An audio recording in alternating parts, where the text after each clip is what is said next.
everyone. Now we're going to see the listening section. This is just the listening section overview, where I'm going to create 2 videos per section, one overview and one for question types. So as you may remember from the Ielts overview, the listening section is mostly going to be practiced by performing listening sections, like performing full listening practice tests. So we're going to talk about the general aspects of the listening section. As I mentioned in the overview video, we have 3 recordings, and these recordings are always going to be 2 conversations and 1 monologue. Now, when I say one monologue, I don't mean just one person talking to him or herself. I mean, maybe it's going to be a talk in the university or a presentation or a tour or something like that. There are different types of questions. We have multiple choice questions, fill in the blank questions, matching questions. We're going to see each question type in a moment. Now, the whole section is going to be 30 minutes long, and we have 10 extra minutes to transfer the answers to the answer sheet. Now, the principles for the listening section. These are some principles that pretty much encompass something that you have to do for other sections too, but mostly for the listening section. So the first thing is that you have to read the question first. This is actually something that they tell you when they begin the listening section. They give you some trying to read the questions, and then they begin with the audio. Now, an important thing is that you have to read the questions first, and you have to notice the keywords or the type of information that you're going to be about to listen. So you have to see whether the thing that you are going to write down in the answers is a number, a name, the name of a street, a type of food, a type of book, or what exactly are you looking at for an adjective or a noun or a verb or something like that. So the moment or the time that they give you to read the questions, you're going to use that time to focus on the type of information and also focus on the structure of the information. The second principle is a principle that you're going to follow for all the sections, and is that only the information in the audios exists. This apply to other sections will be only information in the reading information exists, only information in the writing exists, but basically only the information in the audios exists. The third principle is specific for the IELTS, is that you have to be aware of the British accent. This is something that I have noticed for some students. Like, most of the media that we consume is pretty much comes from American accents, from American English. So there's certain distinctions that, unless you're very familiar with the British accent, you may get confused by them. So the pronunciation of certain numbers, or the force of the T, of basically just the accent in general. And it's not like all the accents are British accents in the audios, but most of them are. So just be very aware that you're listening to a British accent. That's pretty much it. There's no big deal here. There's no big practice. You don't have to practice your British accent or listen to a lot of British people talking. You just have to be aware that this is British accent, not American accent. Okay, things you want to do for the listening section. You want to read the question first, as I mentioned, not just to read it, but to focus on the information that is yet to come. You want to focus on key, which are important words. Again, these words are pretty much the mark of what information is the important information. So don't worry, because we're going to see this in the specific question types, but you remember that there are certain words that you're going to be looking for when you start listening to the audios.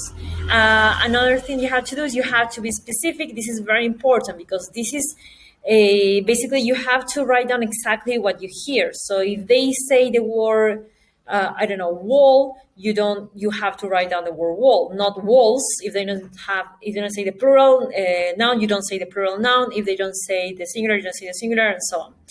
And the fourth thing you want to do, you want to guess if it's necessary. Again, there are no penalties for wrong answers.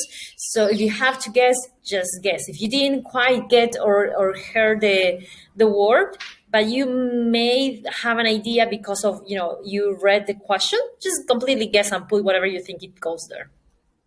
Okay, things you don't want to do, you don't want to take notes. Maybe you have seen the TOEFL videos or you have taken the TOEFL before. So in the TOEFL, in the listening section of the TOEFL, you have to take notes. Here, you don't have to take notes. It's not just that you don't have to take notes, it's actually don't take notes. You don't have the time to take notes, and notes are completely unnecessary. Another thing you don't want to do, you don't want to try to understand everything, okay? Yes, you do have to understand a couple of things. Yes, you do have to understand the words definitely, but you don't want to try to understand the whole story. You don't really care, okay? And another sub principle of this is that you don't want to stop if you don't understand. And remember, you won't be able to play the audios again. So whatever you didn't hear, whatever you missed, you just missed it forever. So don't stop, don't try to remember, just move on. Always look forward. Another thing you don't want to do, you don't want to bring outside information. This is important. Remember, only the information in the audios exists, which means even if they're talking about something that you do know about, even they're talking about a topic that you did your thesis on or your master's on, and you have read tons of book about that thing, you do not bring the outside information. Only information provided exists.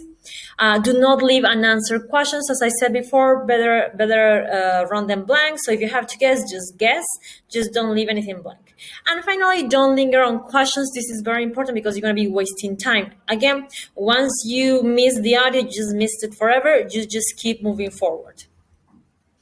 Okay, now let's go to the audio types. We have two types of audios. You may hear a conversation or a monologue.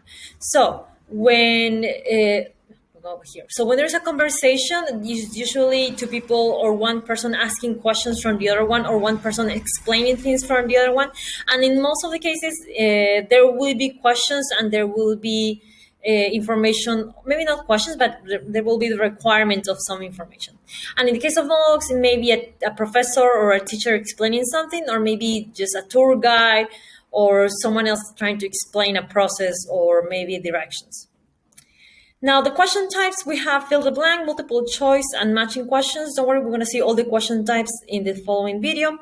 Again, the recommended material, I do recommend that you go to full practice tests on YouTube, onto official practice tests. You can take the official practice test on the official Ielts webpage. Again, if you notice that you have, let's say there are 40 questions in total, right? So if you have 10 correct, okay, this is a 10. If you have 10 correct, then stop doing practice tests, go to exercises.